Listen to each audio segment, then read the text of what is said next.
what I learned after being in contact with people that have life sentences, people that have killed other people, is that they were very, very, very much hurt themselves as a little kid. Hello, Yari. Welcome to the podcast. Thank you so much for being here today. Thank you. Thank you for having me. You're very welcome. I'm very excited. We actually met virtually only a week ago, and Yes. we're going to be collaborating together on the project. And talking to you last week was very refreshing. When my friend Adrian told me that we were going to be talking to a therapist, I had this image in my mind of the very, I don't know, serious, wearing gray, not smiley therapist that was going to be very like I had this big cliche in my very head. rigid, yeah. And when I saw you, smiley, colorful, very excited and everything, I was like, this is not what I expected at all. Yes, I get that sometimes. It was funny. And especially with the blue hair, yeah. Yeah, it helps. And the nails. I've noticed the nails. Yes. And when I was looking at your website, and I've noticed something, and this is what I would like to start the conversation, is your website is more than a therapist. Mm-hmm. Can you tell us why you picked this name? Because that's very interesting. Well, as an individual, I am more than a therapist. And as a therapist, I am more than just therapy. I offer holistic approaches. I integrate alternative energetic healing. So I use a lot of meditation. I use guided visualization. I offer Reiki for those that are interested. I offer regressions. I incorporate a little chakra balancing. I do a little bit of tarot reading. So it's more than just therapy. And where is this passion for therapy, and maybe how can we call it holistic therapy? What's the right term maybe to use what you do? Because it's I feel calling it just therapy in a classical term might be a bit misleading. Yes, therapy has collected over the years like a bad rap.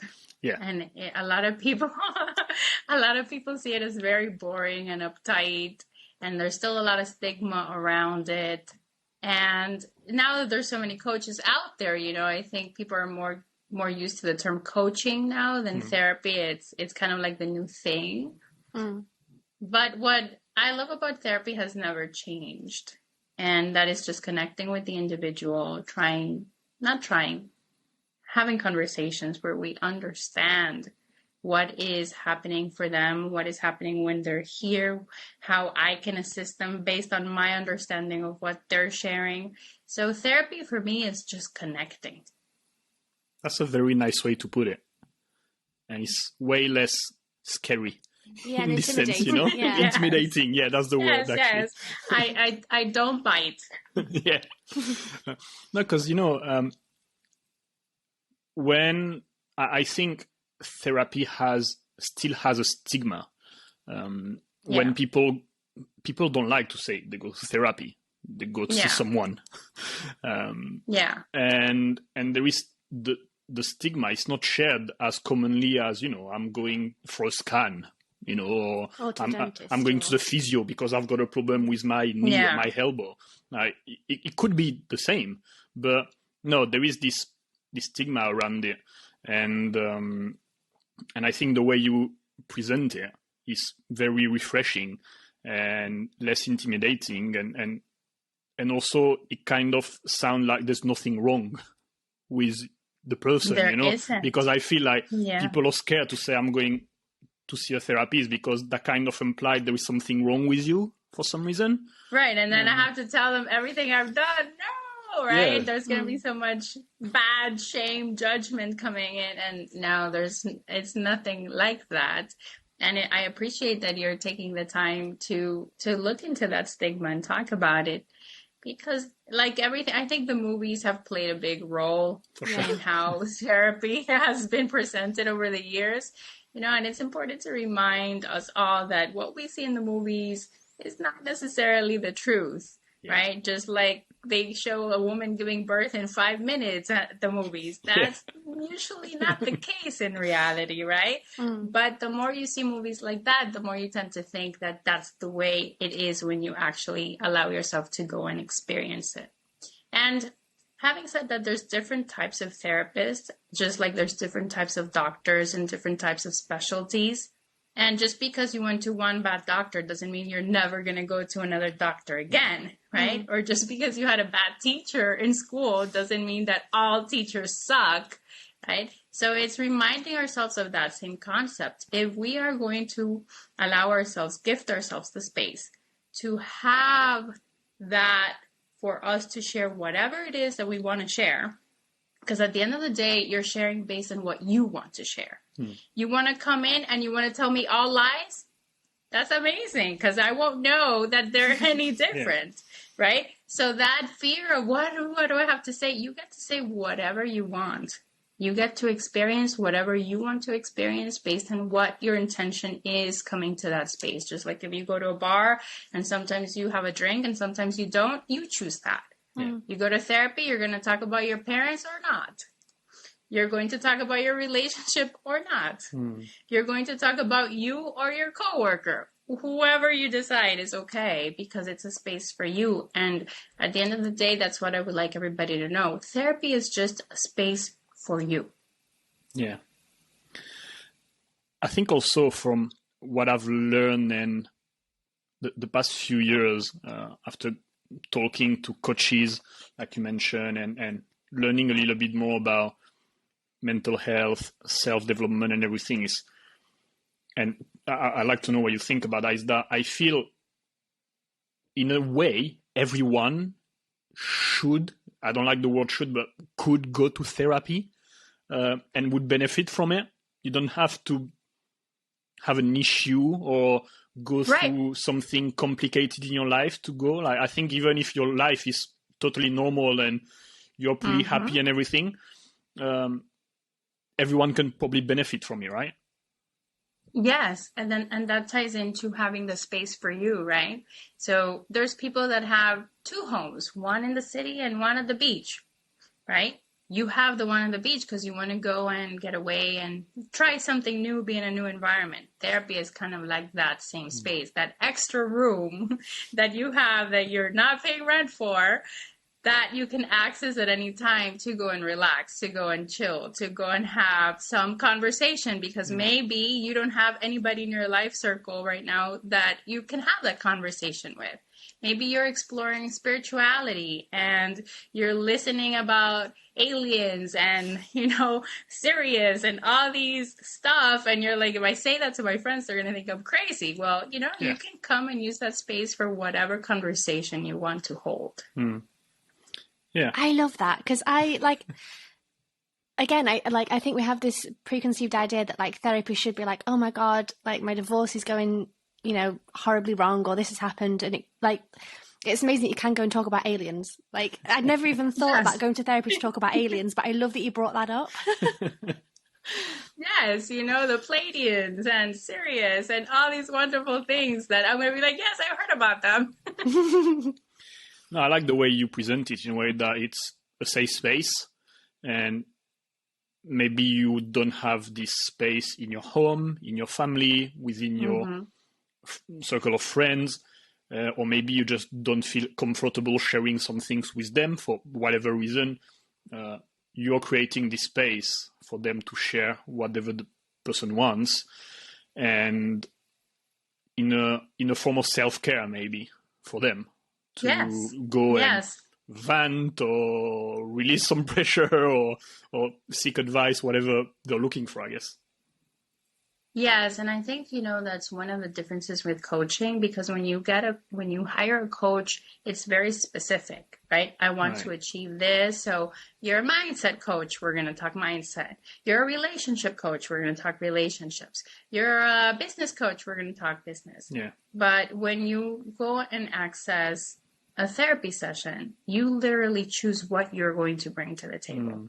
And it doesn't have to be structured. It doesn't have to be serious. It can be, as, like I said, as easy as, I want to have a space where I can talk about this and just vent. Or it could be as serious as, I was raped in an Uber vehicle and I don't know what to do with that. Right? There's so many different topics that all of us as individuals experience, that we get to choose what that means for us and who we're going to share it with. And therapy is just a resource. Right. Why and how did you get started with therapy? What motivated you when you went to, I guess, school to learn about it? Yeah, well, I always share that in high school, I was exposed to different classes, and one of them was psychology. But now that we're talking about aliens and stuff, looking at the bigger picture, I am realizing that there was a bigger part of me that connected with these topics in a sense that I did not know at the time, right? So I could only explain it through, I was presented this class, I enjoyed it. My mother's history of my dad's infidelity impacted me and influenced me. But there's tons of people out there that, have a similar story and don't become a therapist. So now that I've had a lot more years into exploring spirituality and taking perspectives that are from a cosmic, universal viewpoint, then I could say that my soul literally guided me into this, because I really want to connect with people. I want to assist. I want to be support. Saying that I want to be the light sounds too cliche. I don't want to be the light. Sometimes I want to be the dark, because I am maybe going to call you out on something that you haven't heard or haven't been called on to. And you're going to be like, I thought you were going to be, my friend. No. Right? So it's about, for me, again, the key word is connecting with the people that come to see how I can be of service. And that is just priceless for me. I'm curious to know, what was your personality like when you were younger, as a child, then a teenager? Did you feel this need to connect with everyone? Were you connected with everyone? Or maybe did you have a lack of connection and this is why you got into it? I'm curious about. Well, I could take you on different perspectives with that question. I could say, my dad's infidelity probably played a role in me wanting to connect with other people and connect with that pain and understand it. My mother's experience as well. But me as a little girl, from what I've been told, I was very social butterfly. I would be like, hi, everybody, and like interrupt meetings that my dad would have at work and like, look at me, and here I am, And then as I grew older, that kind of switched, because as a normal kid, you experience sometimes bullying. I was bullied as a kid, and that kind of made me isolate a little bit from certain relationships. And then moving forth, I had to come to this country. I was by myself. That kind of pushed me into getting out there again and building connections again, and realizing that if I want to build connections, it's all on me. So acknowledging that what I want to do is really connect and really understand. And sometimes I'm very happy and bubbly, and sometimes I am not.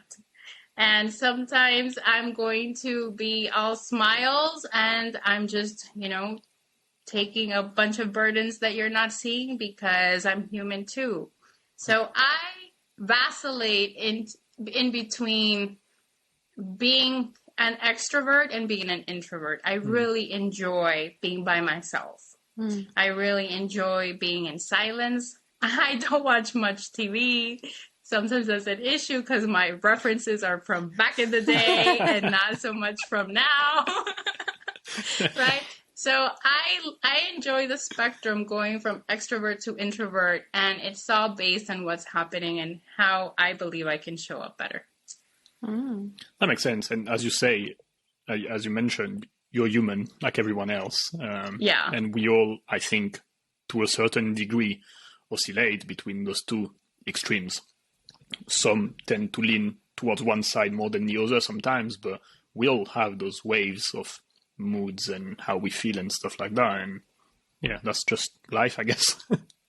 Yeah. You know, like I usually go get my nails done.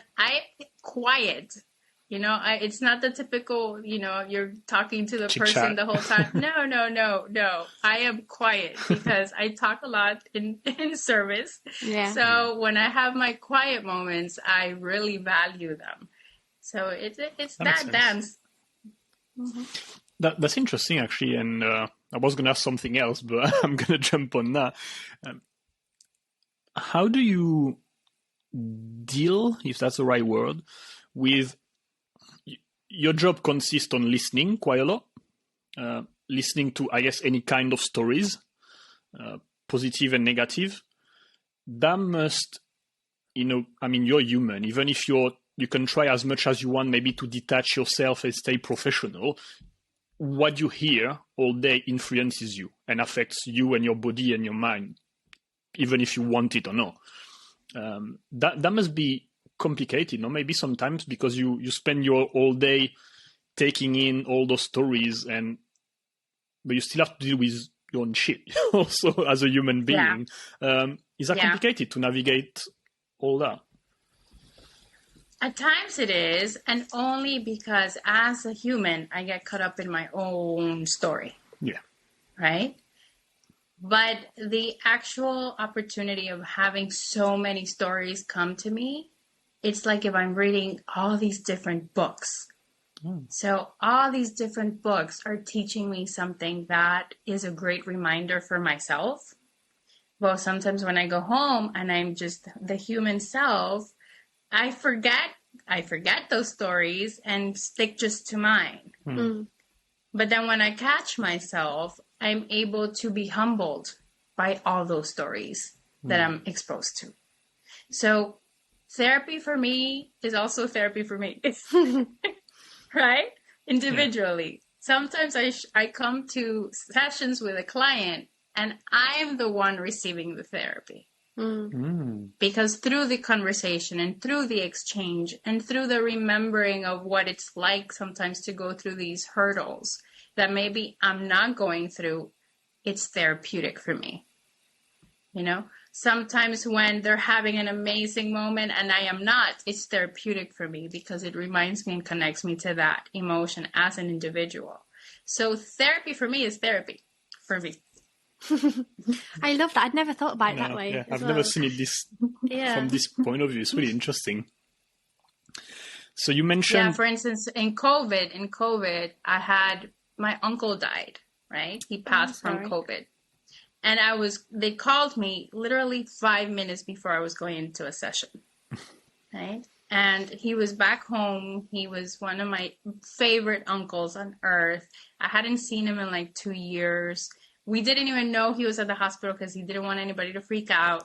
And then I had a session, right? So I had to hang up the phone and take my client in because I'm not going to cancel a session. It's just not what I do unless it's like death or on myself.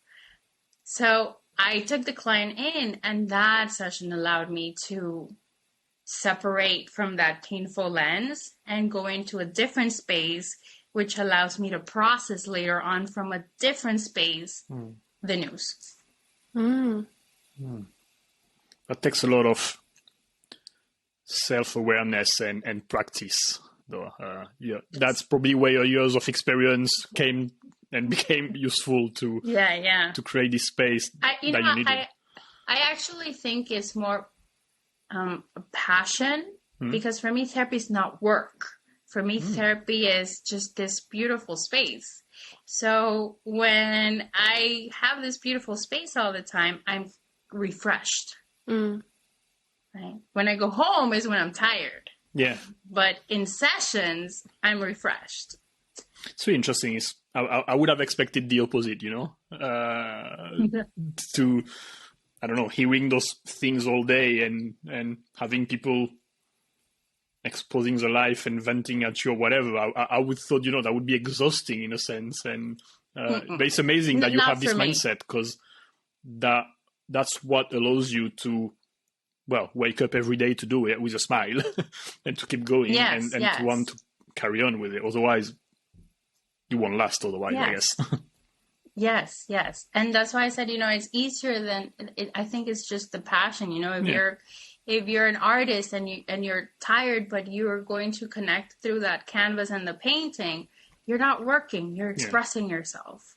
So it's the same for me. And I would assume it's the same for everybody that has that passion for something, right? Yeah. When you're doing it, it doesn't matter if you're that tired. You get into a meditative space where it revives you. Yeah.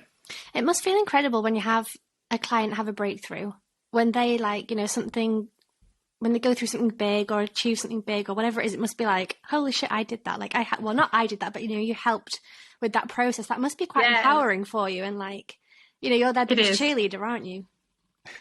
Yes, it is. It is amazingly special. It's amazingly special to be able to see somebody say, I get it. Or say, I had never thought of it that way. Or say, so I can choose. It's just it gives me goosebumps. So cool. Yeah. So you mentioned a few minutes ago that you moved to this country, being the United States. Can you tell us a little bit maybe about where you come from and a little bit about your backstory? Yeah, so I was born and raised in Nicaragua, and that's in Central America. For some of you that are familiar with Costa Rica, it's right next to it, right? And I came, but when I was a little girl, my country was in war, kind of like what some countries are experiencing right now. So there was a big migration. So when I was 4 years old, we came to this country because we had to flee. And I stayed here until I was 10 or 11, and then we went back home. And then I stayed there for a couple of years, but I would come every year to visit here to the States because I had also family here. So I would spend my summers here. I started working at 15, 16, like most people do in this country. So my summers were here working, and then I would go back home. And when I graduated high school, then we moved to Honduras. No, I graduated from Honduras, and then I moved back to Nicaragua. I did a master's in MBA because that was my dad's dream. So I gifted him an MBA. And then I came to pursue my dream, which was to have a degree in my field, which was psychology, right? It back home, they don't offer master's or doctorate's degree in psychology. So for me to be able to come and practice and actually live from it, I had to leave my country. Because in Central America at that time, you would starve if you were a therapist, right? So I had to come here. I did my master's. I did my internship while I was working and did classes, and I was very busy until I completed all that, and then I started working. So I have some questions. What do you remember of moving from Nicaragua to the States? Do you remember that move, or do you kind of just... Horrible. Really? It was horrible. Because we've spoken to quite a few different people who move, especially to the States, at different stages of their lives. It's always interesting to hear their perspective of... I mean, it was different for you, I guess, coming from, a country at war at the time. But it's interesting to see how... the cultures are different and the education is different and a lot of things are different to home. And what was your experience with that? Well, when I was a little girl, I don't have much of a recollection, but it was really impactful for me when I moved as an adult, right? So I moved back when I was 25 and it was quite lonely. I realized that the culture was very different. Yeah. And when I was back home, and this is not with the intention to offend anybody, I used to say, oh, this would never happen in the U.S. Oh, this would never happen if I was over there. Oh, the corruption, that doesn't Okay, then I got a reality check when I moved here. And I realized that everything happens everywhere, right? Yeah. And it was very lonely. Back home, I was used to going to the gym and seeing friends after work and hanging out and then hanging out with my parents and then going to sleep. Like the day lasted forever. Here, I was only going home, work, school, back home. And I did not know anybody. And if I did know anybody, everybody has their own schedule, their own life, and their own routine. So even if I had a neighbor who was my friend that lived a few blocks away, I would not see them in 6 months. And that was just completely different. Yeah. Because I was used to family gatherings every weekend and friends every week and going out with friends on weekends and very cohesive community culture, where here is more independent culture. Yeah. And also, correct me if I'm wrong, but we had some guests from Nicaragua, and Nicaragua is one of the poorest, like the second poorest country from the Americas bloc, right? Yeah. So it must have been also quite a shock, obviously, coming between, Nicaragua and the extreme that can be Florida and the United States. For me it was a bit different because I was very familiar since a little girl of having lived here and coming back every year. So that was different. That was like no big deal for me. It was like a second home. What was really different was more the community versus independent culture. Right? That was the biggest crash for me. Because again, I was used to being surrounded by people all the time, whereas here I'm by myself most of the time. Right? And I don't get to see friends as often as I would like to. And sometimes it's because I have other things to do and they're like, let's go. I'm like, right? So it's a different subculture. Yeah. Were you supported by family when you wanted to become a therapist? Is that something that was supported? Yeah, my dad and my mom always had the notion that whatever we wanted to study, that's what we wanted to study, and they had no beef. My dad did want me to have an MBA because it would be good for your business when in the future, yada yada. So whatever, right? But he was always, you want to go do that? Go do that. That's amazing because it's not always the case, sadly. So that's why I like to ask. Yes, it's not. No, yeah. And so you officially became a therapist in the US because that's where you got your, how was it called, certification? I'm not sure what's the right term. I did my bachelor's back home, and I did it through an American university. So my bachelor's was accredited here. And then when I moved here to do the master's, then I just joined a master's program.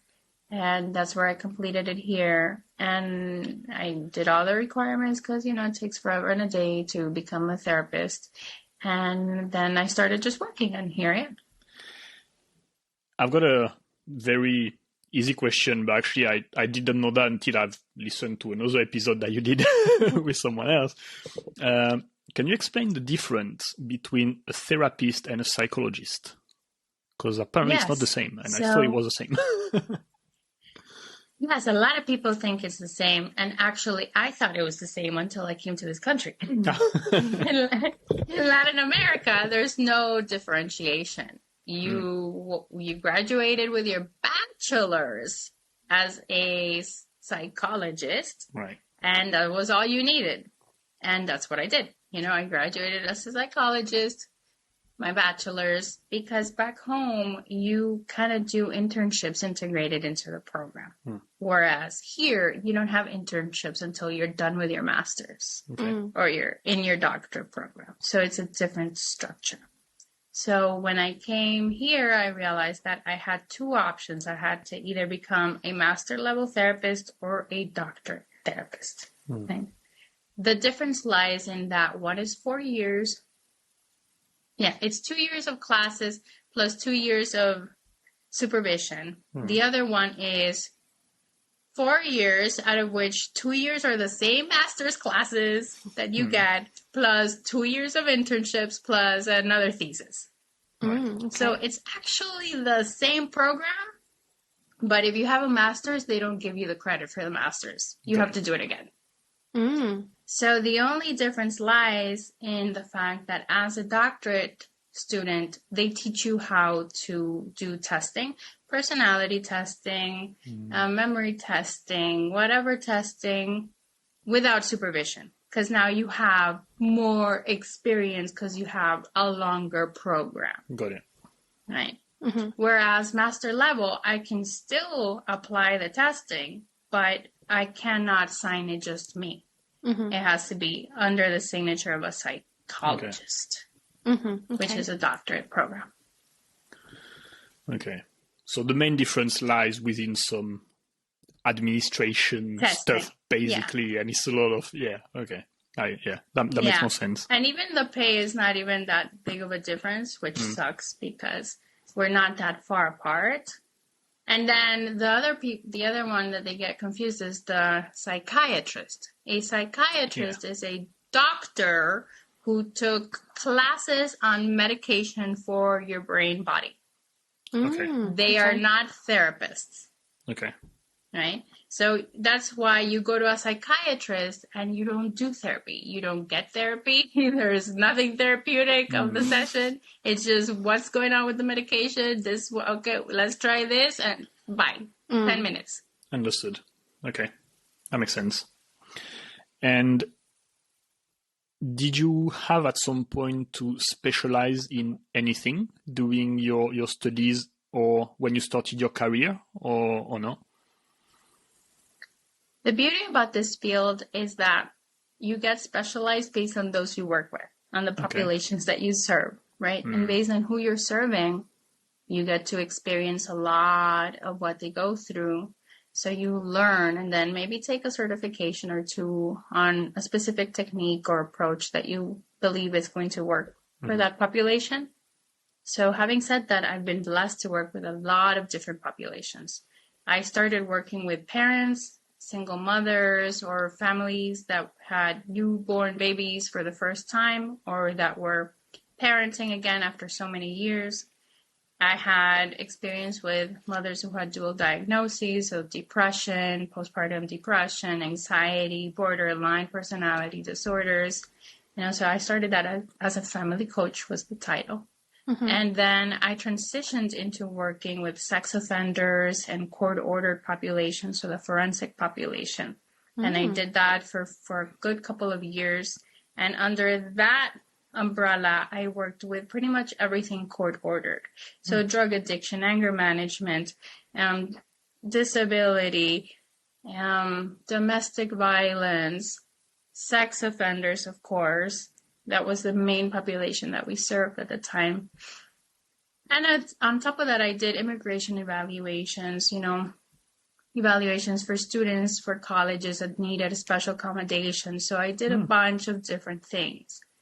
Then I transitioned into working into one of the prisons here in Florida. So I worked at South Florida Behavioral Reception Center.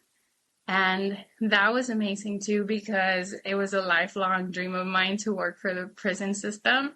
And yes, I loved it. I would go back in a heartbeat if I could, but with COVID, I haven't been able to volunteer. So that population in itself taught me a lot about deep-rooted pain and the concept of love and what a lot of people are wanting that are not really expressing. And then I went into substance use and dual diagnosis. So I worked a couple of years in that too with the homeless. I was the lead clinician for one of the substance use treatment programs for the homeless. So I've been blessed. And then on top of that, I started private practice. So you've seen a lot. It must be, I'm just thinking, like, something that caught for me is saying that you worked with sex offenders or people that have been convicted of doing something wrong. You've got to have a certain amount of compassion to then want to help them and understand them and not just be like, well, you should rot in jail because you did something wrong. Do you see what I mean? It must take some sort of like knowing that they've hurt people, but then still going to help them. That's I never even knew that seeing people in prisons or jails was like a thing that happened. Well, actually, it's not, sadly. Right? Oh, okay. And that was one of the reasons why I wanted to be a therapist for the prison system. Because it's one of those populations, just like the sex offender forensics populations, that are stigmatized as being, you know, the shittiest of all shits. Yeah. So the reality is that how are you going to make a difference if you're treating people like shit? You should expect them to get more shit because there's a lot of shitty people. Yeah.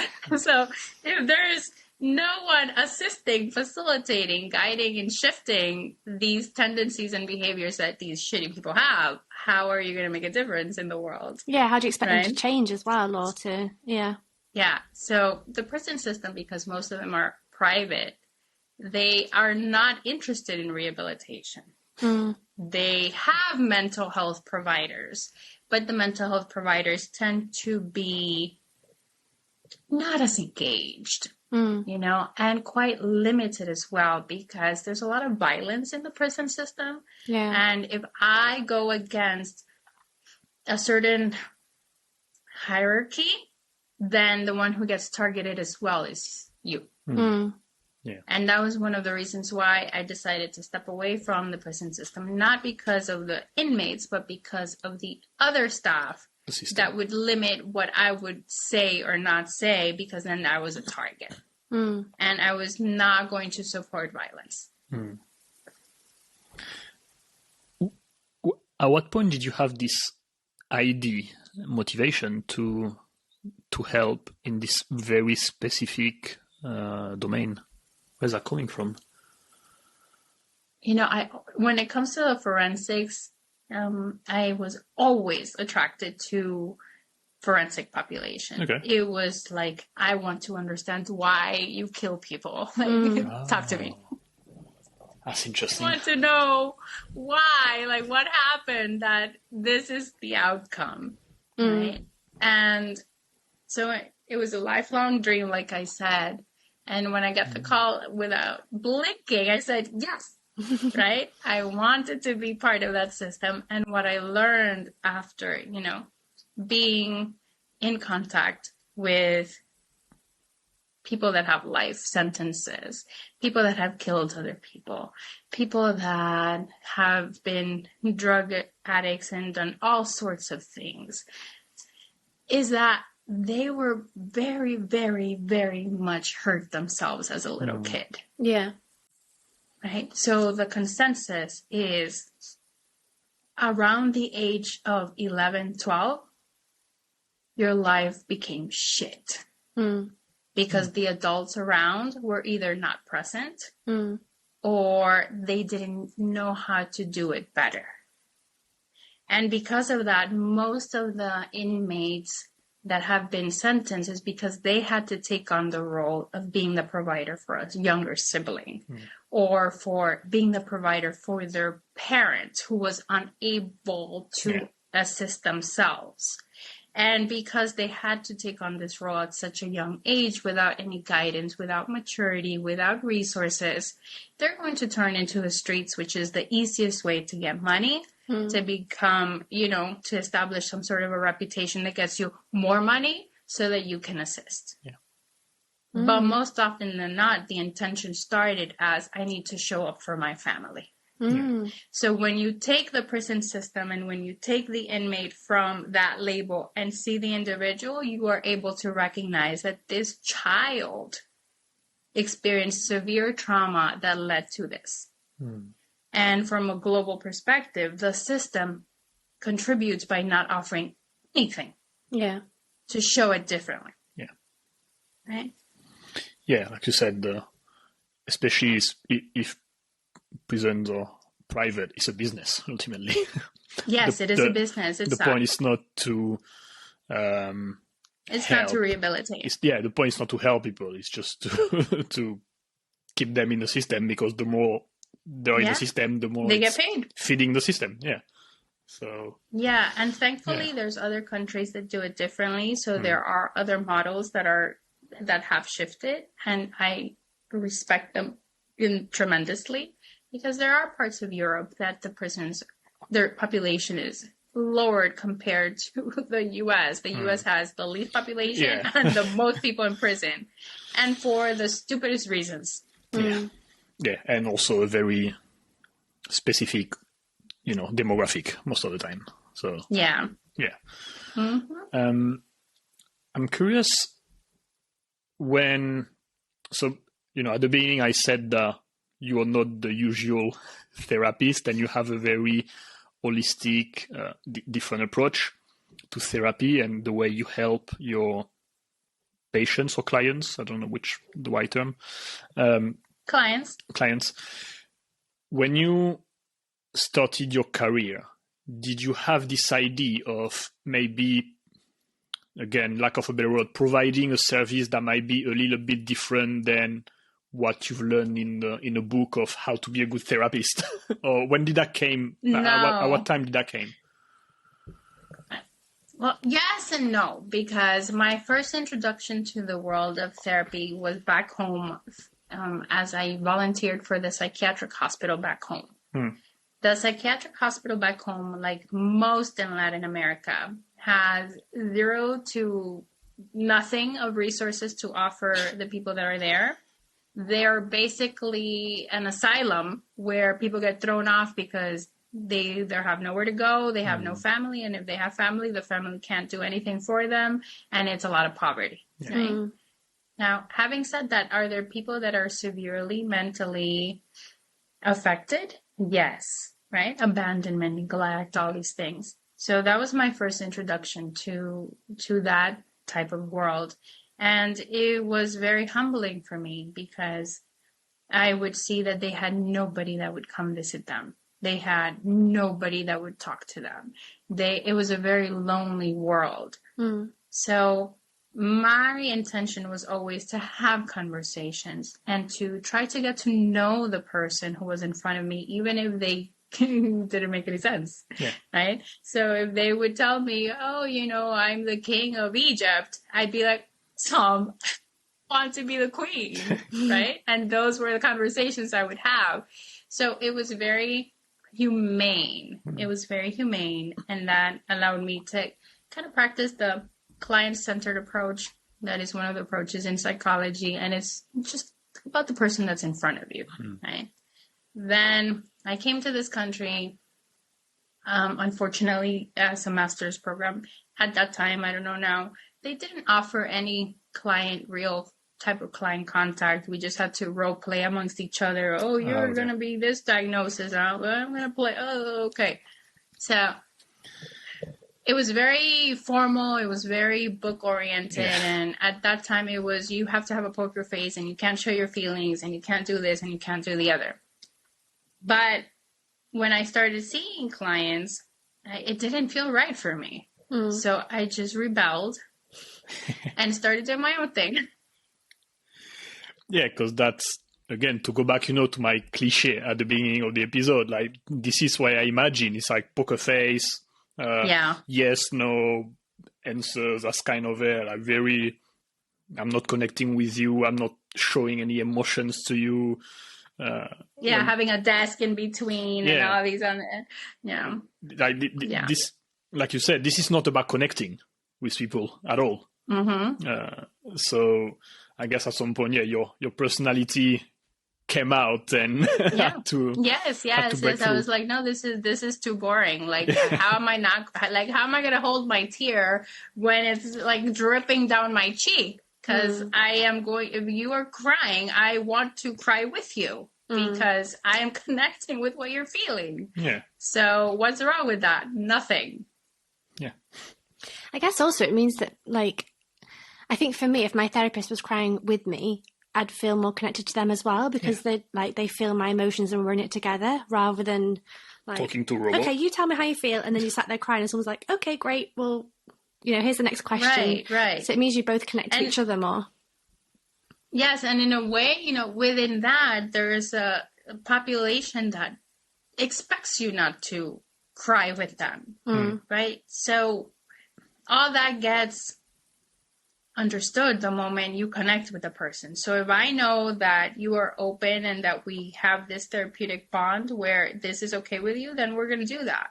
If I know that you are more quote unquote standoffish and that why are you crying? Like, you're going to make me feel shittier because now you're crying? Yeah. Then I won't cry, right?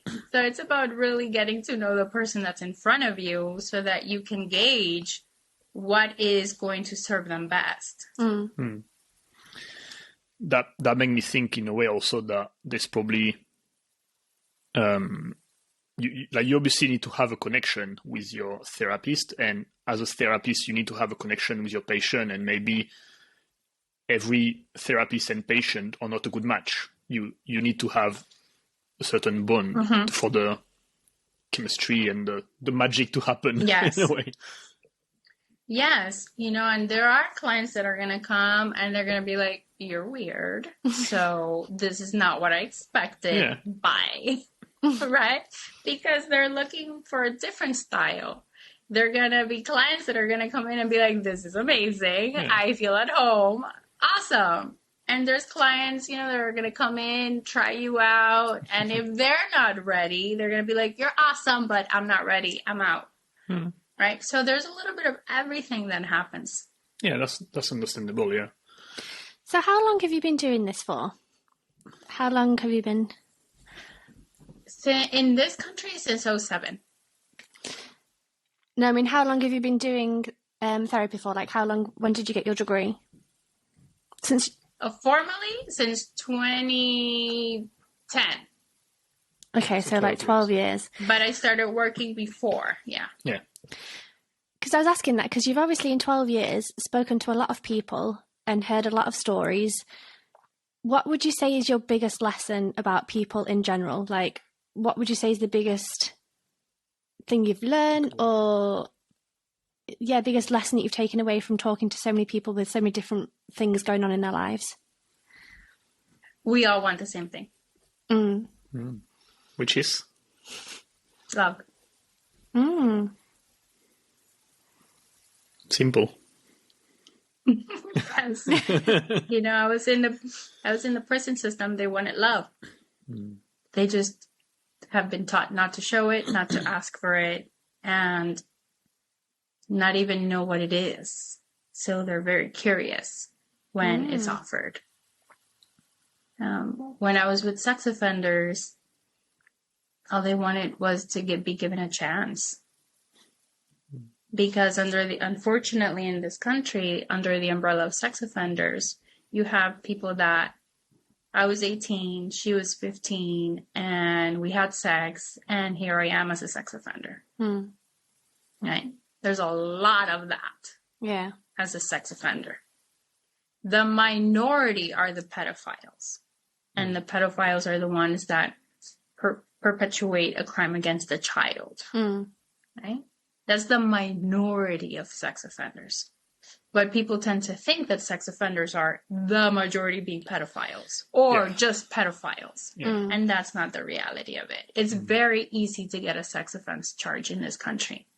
Like there's kids that have been 8 years old on trial with a label that's going to be sex offender because they were touching their younger sibling. Right? So it's very easy to get a label, and you tend to forget once the label's there to inquire what is it that actually happened? What is this person really wanting? And I have a very different approach and understanding to pedophiles, and a lot of people, of course, don't like this approach, which is fine. But my personal experience with pedophiles has been that they are seeking love in such a distorted, desperate way that they seek it with those that are closer to them. Because that is the safest, right? If you are my daughter, if you're my niece, if you're my grandchild, you are safe. Because if I go outside, it's a bigger issue. Because people are going to treat me, judge me, do all sorts of things where they're not going to understand me. So it's a very distorted need for love. But at the end of it is they want love. And most pedophiles that I came across had shame and disgust towards themselves for having offended in that way. Right? Again, it's the very, very minute minority that has no shame about it. And they're like, I don't even want to understand. It's whatever. Those are very few. Very few. Yeah. Drug addiction. They want love. They want acceptance. They're not getting it, so it's easier to get high. Yeah. I probably shouldn't say this, but I really think I would struggle to have compassion for a paedophile. Like, I really think I would, like, I've never met one that I know about anyway. A lot of people do. But I really think I would struggle to have a open, calm, like any kind of conversation with someone to try and help them, knowing what they like. I don't know if I'd be able to do that, honestly. And I know I probably shouldn't say that on a podcast and on YouTube and things, but it definitely takes a certain person to be able to do that, to be able to know they've done that thing, but then still want to help them. That's such a, like, most not many people are going to relate to your approach. Yeah, most people are going to relate to it because not everybody holds the same experiences and not everybody holds the same belief systems, right? So most people would be on your team. And that's fine, right? And another thing that makes me laugh in a not so happy way is that you get a group of sex offenders, you get a group of killers, you get a group of drug addicts, and they're all gonna bash each other, and they're all gonna say you're worse, no you're worse, no you're worse, right? And I would be like, people, like, get it together. In society's eyes, you're all shit. So why are you all fighting here? Like, you should all understand that you have been labeled and judged. So why are you doing it to your neighbor who help each other out? Something like that, right? Yeah. So it's a very common human reaction to say no, right? But I personally just hold a different perspective. Yeah, no, I appreciate that, and I really respect you for it, because I've said I just think it would be hard for certain people like myself. So I love that there are people like you that would go into those situations and help these people where otherwise they're being overlooked and judged and not respected and not, everything else. As you said, like, we all human and I mean, it's complicated, to be honest. We all do our little thing, right? And based on our storyline, it could be something that others are never going to understand. Yeah. And it's fine. And, I think I've heard this definition of compassion at some point is that, you don't need to understand to feel something. Like, you don't have to understand everything and everyone on the planet to respect what they do, in a sense, also. Yeah, exactly. I'm curious about, again, I'm going back to the fact that you have an approach that is different to the classic therapy that we see and we hear very often.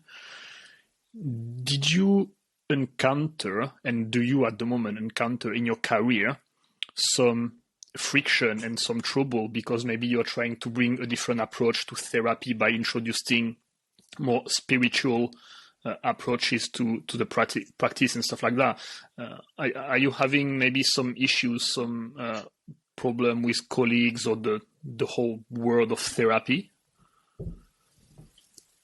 I have had some experiences where other therapists did not appreciate my approach because they had a different view, right? For instance, I've worked with therapists that work with sex offenders who believe sex offenders are pieces of shit. And they're still the ones providing therapy to that population, right?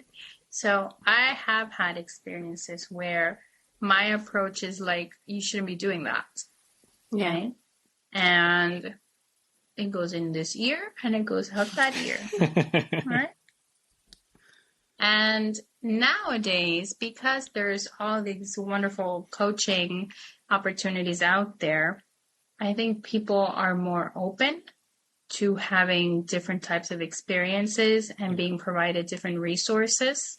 So I think the coaching business has come to kind of stop a stigma that you have to have this and you have to be in this way, because a lot of coaches some of them have certifications, some of them don't.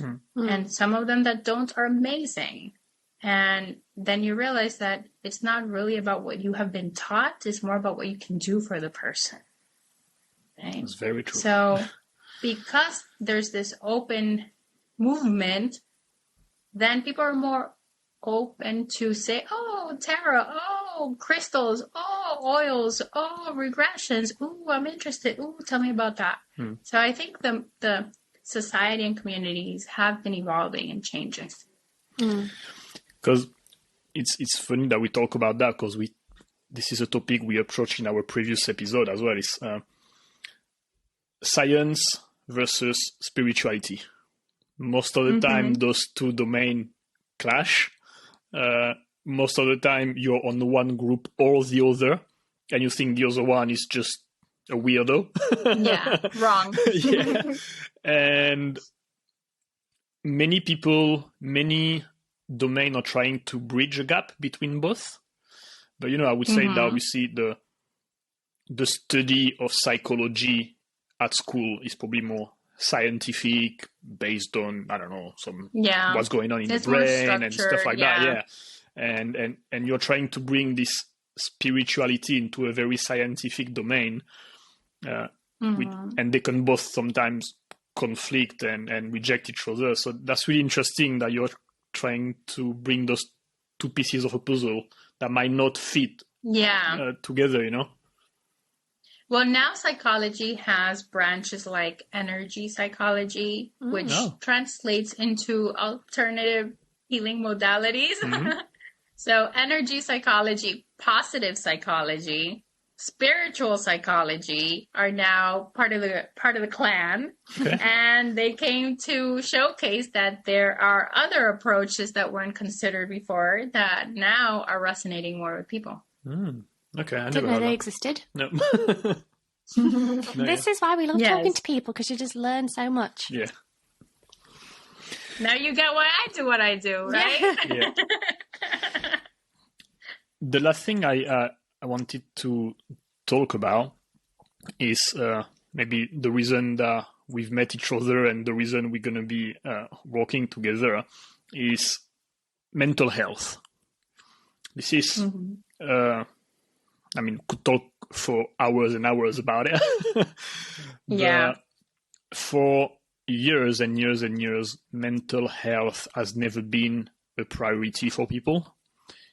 Like I said at the beginning, it's been a stigma having mental health issues. If you have a physical issue, again, with a sore muscle or something, it's totally normal. Yeah. But let's say if you have a sore brain, personality stuff, like whatever it is, it's weird. And you don't talk about it. It's a taboo. You deal with it on the side. And let's keep it quiet. Okay, because it's going to bring shame in a family or stuff like that. Things are changing a little bit. It's still very far from being great, but maybe as bad as COVID has been, a lot of people realize that everyone can be subject to mental health troubles.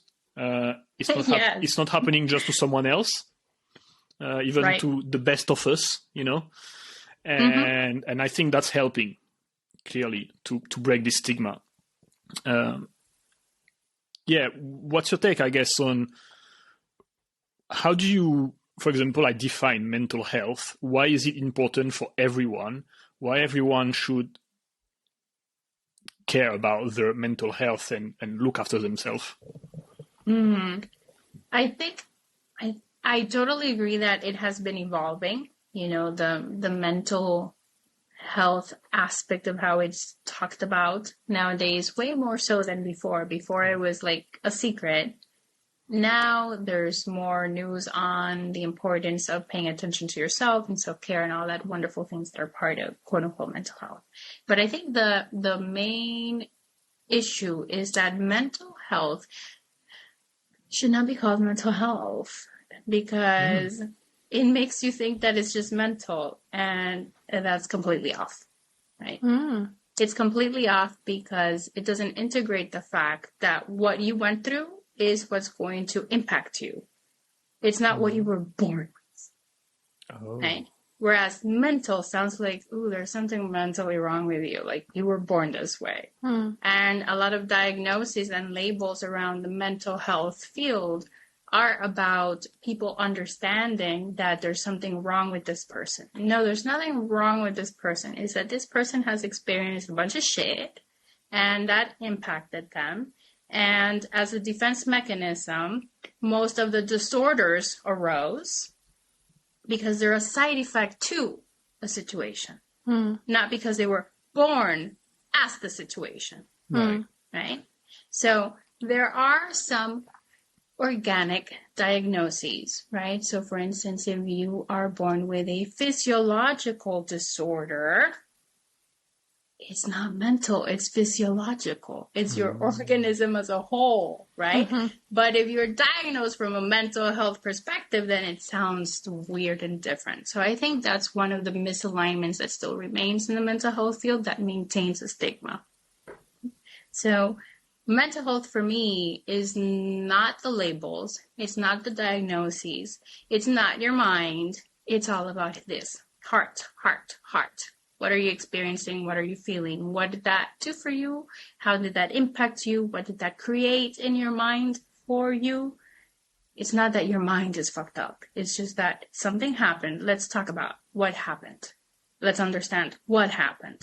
Let's get into how that felt. What did you do with that feeling when fear, anxiety, depression kicked in? What did you do with that? Oh, I held it in. For how long? For most of my life. Oh, voila. Then you have strong symptoms. It's not because you were born this way. It just developed as a side effect too, right? Anxiety is not an illness. Anxiety is a symptom of. The question is, what is it of? Right. Right? Depression is not a thing. It's a symptom, side effect too. The question is what? Right?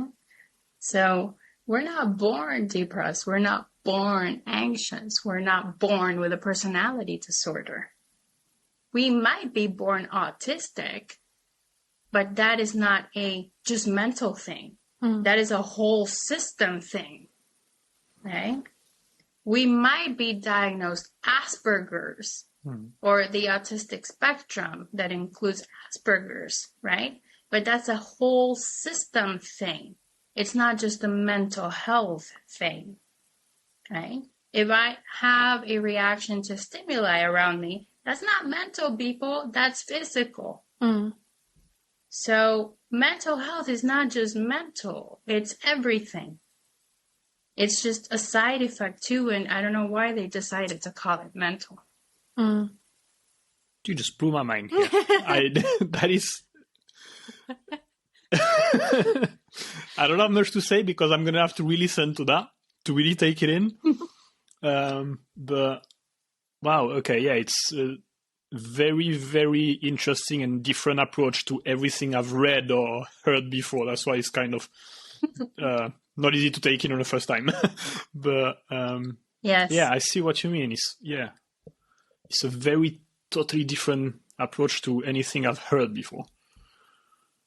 Yes, and that's why the words are so important, right? And words create reality. Words are spells. We're casting spells. Yeah. So the longer we say I'm broke, then you broke.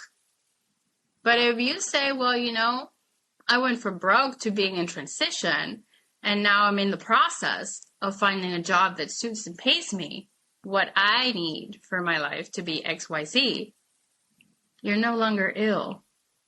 Now you're in the process of, right? So the same applies for mental health. If you are experiencing anxiety and you just keep saying, I'm anxious, I'm anxious, I'm anxious, then you're anxious. But if you say, I'm experiencing symptoms of anxiety because I've realized that this happened and that caused this, and I've been holding on to this long. Therefore, I haven't coped with it in a way that facilitates me showing up differently when this happens. You're no longer anxious. Yeah. And now there's a separation between who you are and what you're experiencing. Yeah. Right? You are not broke. You are in transition to getting a job. That you as an individual are fine. You're just in the search of a job. You as an individual are an individual. You're not anxiety. Yeah. You're experiencing anxiety something. Is separate. Yeah. Right. Yeah. Yeah. And suddenly you're creating a distinction between you, who you are as a human being, and whatever you're experiencing and going through, rather than, identifying as, hi, I'm, and this is the way we introduce each other. It's like, we have this relationship with job also. When someone asks you, like, what do you do in life or who you are, like, we tend to say, oh, I am a, put your job description. I'm a mental health therapist. When, like, who are you? Like, I don't know. I'm a man who likes to do this and that and whatever. Like, you could introduce yourself as you want, but we attach that as our, really, the core identity. Of who we are. Our identity. And we tend to do the same as, I'm just a very anxious person and stuff like that. And that's where I guess the mindset and the thoughts create and impact who you become, in a sense. Like if you said, like, if you all day, every day, you keep telling to yourself you're a piece of shit, you're going to believe that you're a piece of shit at some point. Yes. And one of the approaches that psychology offers is the narrative approach. And the narrative approach holds the belief that we're all narrators of our reality. Yeah. Therefore, it asks you to look into how you're narrating your reality, to then establish what's off from that narration. Right? And from that perspective, then the shifts are based on how you start retelling your story or expanding the way you tell your story, right? I could either be, I am a victim of, or I could say I experienced this situation and I went through this, which taught me that, and now I am expanded. Okay? Yeah, no, that makes a lot of sense, yeah. We could talk for hours, I feel. There's so many things bubbling in my head, and I think I'll have even more questions if I have to listen to everything you said again, because it's a lot to take in, honestly, because it's so interesting. I can't wait to watch all the videos that you're going to be doing for our project, because I'm going to watch them very like a good student, to be honest. It's very interesting. If people want to get in touch with you, to say hi, to work with you, to learn from you, what is the best way to reach out and learn more about you? Yeah, so IG handle is evolve, EVOLVE _in. And obviously it's because we want to evolve in, right? Everything that is inward is what is the key to anything that's outward. So evolve in is the handle for IG. Then if you're a Spanish speaker, I have recently opened a Facebook in Spanish with the same handle, evolved in. My website is More Than Therapy, LMHC, which stands for Licensed Mental Health Therapist, right? .com. So More Than Therapy, LMHC.com. In the future, that's going to be changing because I'm revamping the website, but that's for now. More Than Therapy. And then Psychology Today is a directory where you can find a bit of a profile on me. So you go into Psychology Today and look for a therapist. My name, Yariela Sequeira. I'm going to show up with my blue hair. Another directory is SocDoc, which is Z-O, C as in cat, and D-O-C. It's usually a directory for medical doctors, but they're integrating therapists now. So you can find me at SocDoc too. And I think that is it. I mean, I have LinkedIn, but those are the main ones. I will link all your contact in the description anyway, so people just have to click, so they will find you very easily. Yes. And once you go to the IG, then it has links to the website and SocDoc and all that fun stuff. Before we close off, we have a question that we ask all of our guests. So, if you could have a conversation with anybody who is dead or alive, famous or not, who you think would be super duper interesting, you would love to pick their brain and ask them lots of questions, who would you choose and why? You know, initially I would have said Freud. I love Freud. But I would choose my mother. Yeah, I would choose my mother because now, after gaining all these different perspectives and experiences and understanding more about the world, I would like to get her perspective, now me as an adult, as to her stories. Thank you for sharing. Thank you. And thank you for talking to us for this past hour. It's been eye-opening, wonderful. We've learned so much. And yeah, like Jeremy said, I can't wait to see the videos you do for the project, which I think we should talk about, Jeremy, because we keep calling it the project, but we should talk about it and leave a link to that as well. Yeah, I'll leave a link, royalflowschool.com. You're going to be a faculty member on the yoga teacher training that we are creating at the moment. Yeah, student. Yeah, you're going to be on both sides, which is interesting. Yes. And yeah, you're going to be doing a specific module about mental health, talking about depression, anxiety, a lot of the things that we talk about, you're going to dive into the way deeper into it. So I'll leave it linked as well in the description so people can check it out. But yeah, I'm very, very pumped and excited about learning more from you, honestly, because you totally blew my mind and changed all the view and all the misperception I had about mental health and therapy and stuff like that. So really, thank you. Yes, thank you. Thank you for having me and inviting me and, for trusting me to come as a guest and be decent. So thank you to both of you. And I know it's, there's a time difference and all that fun stuff. So I really appreciate you having me. Thank you. Thank you so much. And thank you everybody watching on YouTube. We hope you enjoyed it. And everybody listening on the podcast, we'll be back next Wednesday with a brand new episode. So until then, have a wonderful week and we'll see you next week. Bye. Bye.